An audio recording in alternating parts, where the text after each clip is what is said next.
Joseph Frail, Gary Cooper, doctor, gambler, gunslinger rides into the small town of Skull Creek, Montana, with miners in a gold rush, looking to set up a doctor's office. He passes by the hanging tree, an old oak with a thick branch over which has been slung a rope with a frayed end, presumably a former noose.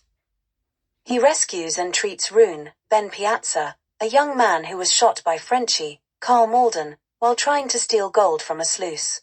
As Rune has no money to pay for his care, Frail forces Rune into temporary servitude with the threat of revealing he is the thief. A stagecoach is robbed and overturned, killing the driver and a male passenger.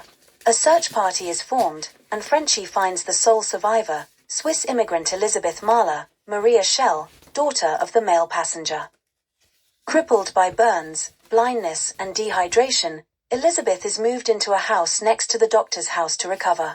The placement causes much chagrin among the town's righteous women, who believe that Elizabeth may be paying for her medical care through illicit behavior.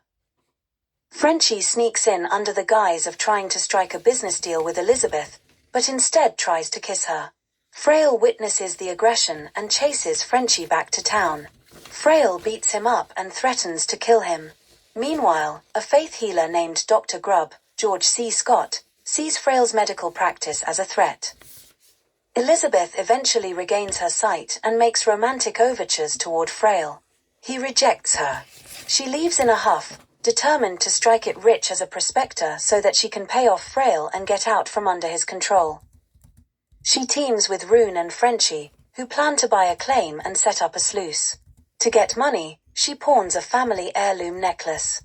It is worthless, but Frail secretly tells the storekeeper to loan her however much money she needs.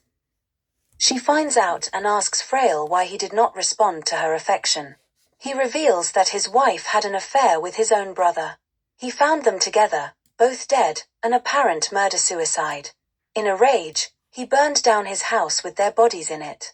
He tells Elizabeth he is not allowed to forget. Elizabeth, Frenchie and Rune strike it rich on their claim, finding a glory hole of gold under a large tree stump. They ride into town, tossing a few pieces of gold to the townsfolk. Frenchie, overwhelmed by his sudden importance in the town, uses some of the gold to buy whiskey for everyone. The gaiety quickly turns into a riot of the lawless town members led by Dr. Grubb. While the lawful citizens of the town are engaged in fighting fires set by Grubb, Frenchie takes advantage of the commotion to make advances on Elizabeth. Her lack of interest sparks a brutal physical assault as he attempts to rape her. Frail again catches Frenchie just in time. Frenchie pulls his pistol and shoots, but misses. Frail kills Frenchie. Seeing his opportunity to remove his competition, Grubb incites the mob to lynch Frail. They carry him to the hanging tree, tie his hands, and stand him up in a wagon bed, the rope around his neck. Rune and Elizabeth rush in carrying their gold and the deed to their claim. Elizabeth offers everything to the townsfolk if they will let Frail live. As the mob turns on itself in the struggle to grab the gold and the deed, the lynch party disperses. Elizabeth now feels she has repaid Frail in full. Rune slips the noose off, and Elizabeth turns to walk away. Frail calls out her name. She turns back, and steps to the end of the wagon.